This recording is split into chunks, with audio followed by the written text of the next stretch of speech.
കല്യാണം കഴിഞ്ഞിട്ട് 3 വർഷമായി. ഇപ്പോഴെങ്കിലും ചേട്ടൻ എന്നെ ഒന്ന് ഹണിമൂണിന് കൊണ്ടുവരാൻ തോന്നിയല്ലോ. ഇപ്പോഴെങ്കിലും കൊണ്ടുവന്നല്ലേ, വാ.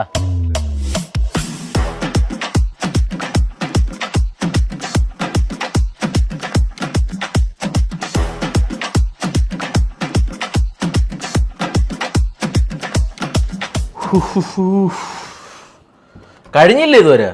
ലിപ്സ്റ്റിക്കും കൂടെ ഇട്ടാ മതി. ലിപ്സ്റ്റിക്കാ? ലിപ്സ്റ്റിക് ഒന്നും വേണ്ട, അതൊക്കെ ആണുങ്ങളിൽ ആകർഷണം ഉണ്ടാക്കും. എന്തോന്നേട്ടാ ഷോളെവിടെ? ഞാൻ ഷോളൊന്നും കൊണ്ടുവന്നില്ല. ഷോളൊന്നുമില്ലേ? ഞാൻ പറഞ്ഞു എന്നെ ഷോളോട് വെക്കണമെന്ന് പറഞ്ഞാ.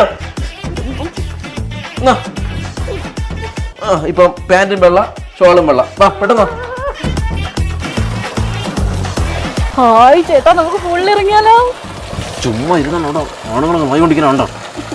ഒന്നാണ് ചേട്ടാ ചേട്ടാ നമുക്ക് ഗ്ലാസ് ബ്രിഡ്ജിലെങ്കിലും ഇറങ്ങാൻ ചേട്ടാ.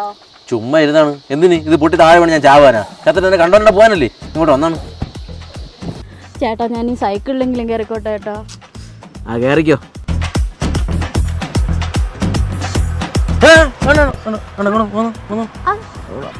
ആണുങ്ങോട്ടാ ശരിയാവൂല, ആണുങ്ങോട്ടാ ശരിയാവൂലെന്ന്. ചേച്ചിയെ ഹണിമൂൺ വന്നേണാ? സ്ഥലം എവിടെ? സ്ഥലം ഇല്ലെങ്കിൽ നീ വാങ്ങിച്ചിട്ട് തരുമോ? പോടാ പോടാ പോടാ പോടാ. കൊച്ചു പിള്ളേർക്കാണ് ഇപ്പൊ ഭയങ്കര പ്രശ്നം. ഇവിടെ ഒന്നും സേഫ് അല്ല. സേഫ് ആയിട്ടുള്ളൊരു സ്ഥലമുണ്ട്, നമുക്ക് അങ്ങോട്ട് പോവാം. ഇതിനേക്കാൾ ഭേദം വീട്ടിൽ ഇരുന്നാ മതിയായിരുന്നു. ഇതല്ലേ സേഫ്, ആരെയും ശല്യമില്ല. സുഖമായിട്ട് ഇങ്ങനെ ഇരുന്ന് വാർത്തയൊക്കെ കണ്ട് ഇങ്ങനെ ഇങ്ങനെ ഇങ്ങനെ